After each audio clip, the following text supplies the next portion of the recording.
참는 자가 받는 구원. 마태복음 24장 10절로 14절 말씀. 서론.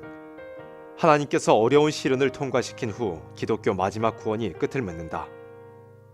어떤 사람이 믿으면 구원받는다는 진리만 알고 끝까지 견디는 자가 구원을 얻는다는 진리를 모른다면 환난 날에 설 수 있는 힘을 하나님께로부터 받지 못할 것이다. 하나님은 시대적인 진리를 따라서 역사하시니 환난 날에는 끝까지 견디며 예언을 지키는 자가 구원을 얻도록 역사하신다. 어떠한 환난에서 참아야 하는지 본문 성경은 가르치고 있다. 첫째, 많은 사람이 시험에 빠질 때. 마태복음 24장 10절 말씀. 그때 많은 사람이 시험에 빠져 서로 잡아주고 서로 미워하겠으며. 많은 사람이 시험에 빠져 서로 잡아주고 서로 미워할 때 거기에 동참하지 않는다는 이유로 쫓겨나거나 잡히는 일도 있을 것이다. 어려운 환경 속에서 끝까지 견디어야 한다는 것이다. 서로 잡아주고 서로 미워한다는 것은 기독교 안에 있을 수 없는 일인데, 이러한 시험이 교회 안에 들어올 때 사랑의 계명을 지키는 자는 끝까지 참는 자다. 둘째, 거짓 선지의 세력이 극도로 강할 때. 마태복음 24장 11절 말씀. 거짓 선지자가 많이 일어나 많은 사람을 미혹하게 하겠으며.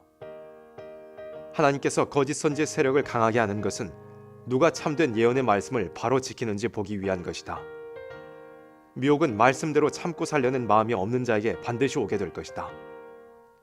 미혹을 받는 자는 많은 사람이요 받지 않는 사람은 소수일 것이니 다수가 소수를 압박할 것은 정해놓은 일이다.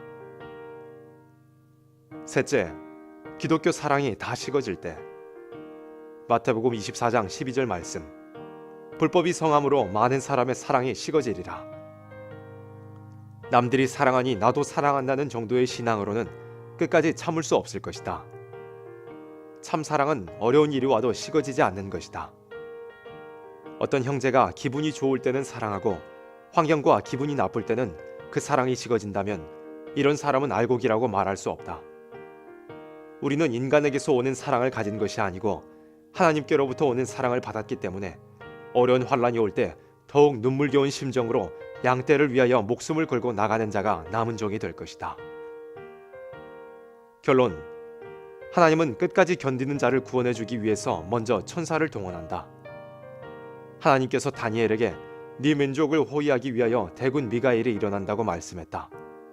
다니엘처럼 끝까지 견디는 사람을 네 민족이라고 했다.